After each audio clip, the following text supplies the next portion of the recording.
What's up, YouTube? Welcome back to another video. In this video, I want to discuss Cardi B and her reaction to Offset allegedly cheating and stepping out of their marriage with a woman by the name of Jade. And the thing is, Jade is not just a random, at least not at this point. Cardi B actually nearly almost ended up going to jail because of getting into an altercation with Jade. Cardi B ended up getting 2 misdemeanors and years of legal headaches because of that altercation with Jade. And the original altercation occurred because Cardi B suspected that Jade was sleeping with Offset. So basically, at this point, Cardi B is alleging that Offset is sleeping with the ops, which may or may not be true. I don't know. But the thing is, for me, though, I assumed that Cardi B and Offset had an open marriage.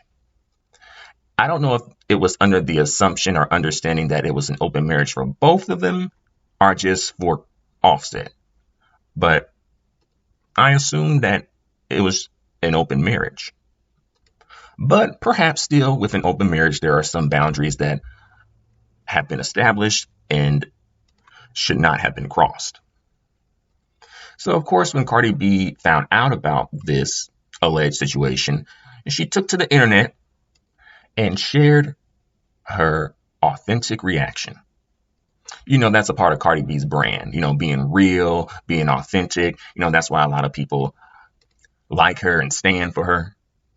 So I'm going to play Cardi B's authentic reaction for you in an edited form, aka without the curse words. And I'm going to come back with more commentary.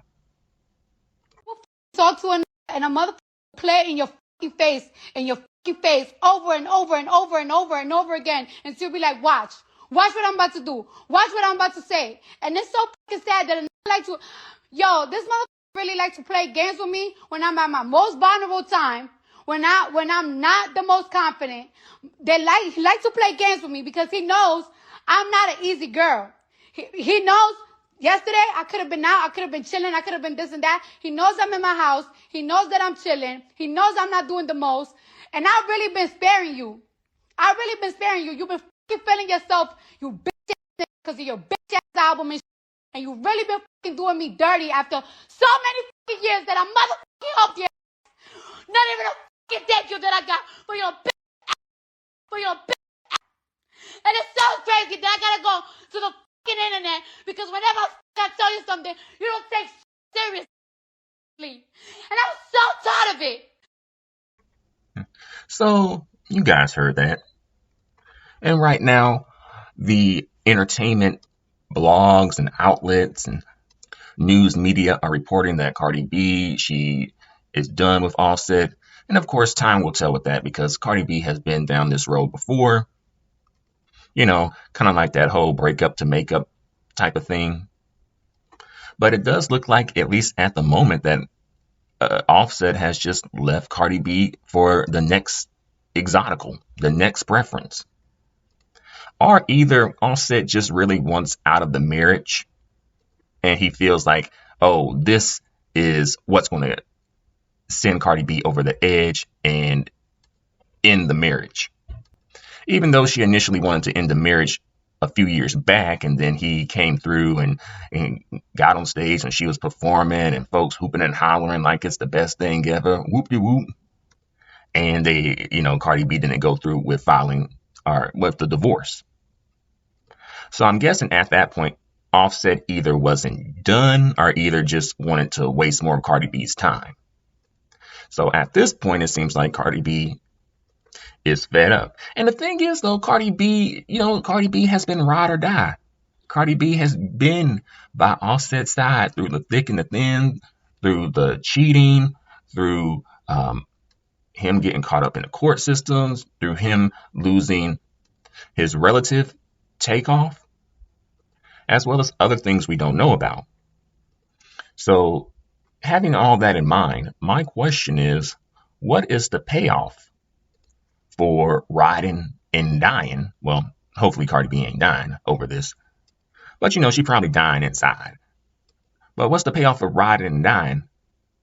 Like, what does Cardi B get for her unwavering loyalty to Offset?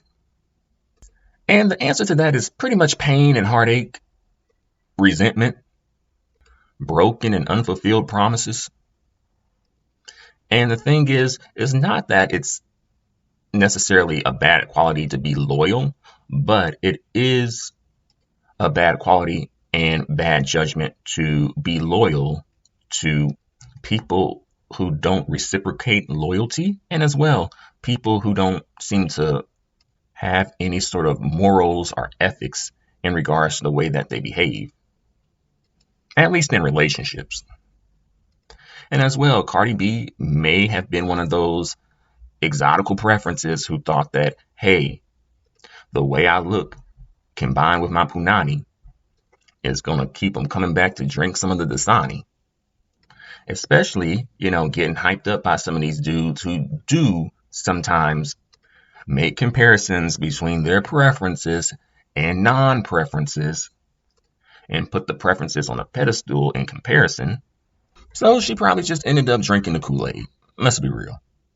Because you also got to remember that Cardi B, she wasn't really all that in a bag of Cool Ranch Doritos before she had access to money. Because, she's gotten her teeth done. I think she's gotten her breasts done. Her nose done, I think. As well, she got a BBL. Wears wigs and tons of makeup, too. And I don't say that to be shady. I just say that to put things into perspective. So Cardi B may have been coming from a place of low self-esteem. But another question to ask is, why does it seem like black men can't ever do right by the preferences?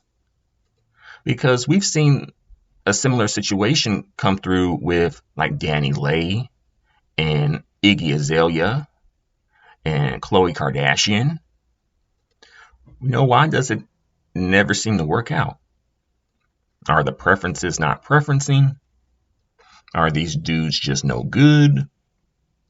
Or are the preferences just not enough? Or were the relationships just dead on arrival and doomed to fail from the beginning because the relationship was based more on a fetish versus genuine love and affection and all the things that go into creating a genuine relationship with someone? And by the way, where is the preference police at? Well, sorry, not the preference police. Where is the fetish police at? The people, both black men and black women, who be hollering and screaming about fetish. It's a fetish. When it's a black woman involved with non-black men and even sometimes non-black adjacent men. Well, I think it's more so non-black men, but especially white men. And I do agree that those conversations are important to have.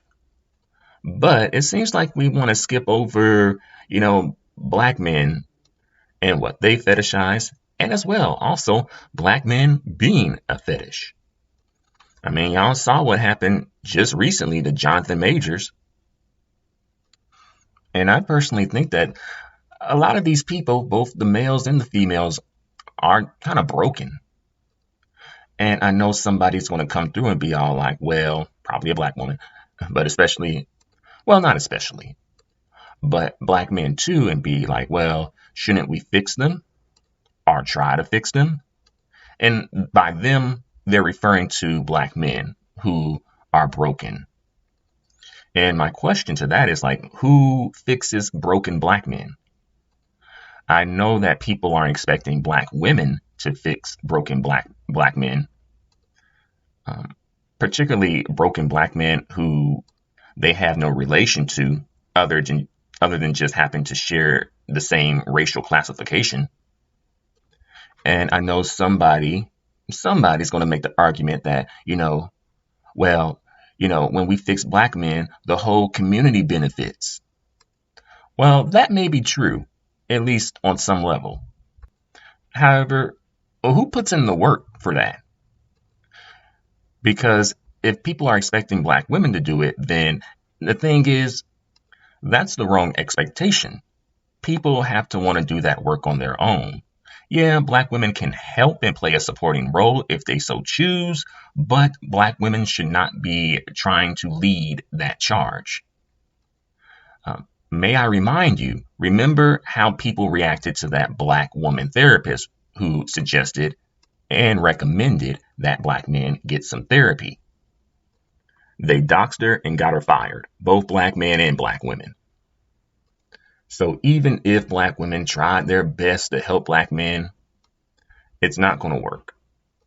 Whether you do it in a politically correct way, a polite way, the most respectful way, you're still going to get pushback from it. Because it's not about the delivery of the message, it's about the message itself. Which basically says, it implies that black men are less than perfect, that black men are to blame for their problems and the problems of the community, and that black women share no blame. Even though no one said any of that, especially black women not sharing blame, but that's how it's going to be viewed. And by the way, in regards to that black female, that black woman therapist, I do agree with her that black men, many, need some therapy. But as well, I'll add that black women also need some therapy as well. But see, we're more open to that message. We're more open to that one. Because if that was her initial message, she would have been exalted in the black manosphere. Like, see, y'all need to listen to this sister right here. She's speaking the truth. You black women make a black man want to jump off the roof. But I'm going to bring this video to a close. But regarding Cardi B and Offset and their situation, hopefully they can find peace for the sake of their children and be great co-parents for the sake of their children. But I thank you very much for watching and listening to this video. Please let me know what you think about all this in the comment section below. Until the next video, adios and goodbye for now. Not even a fucking thank you that I got for your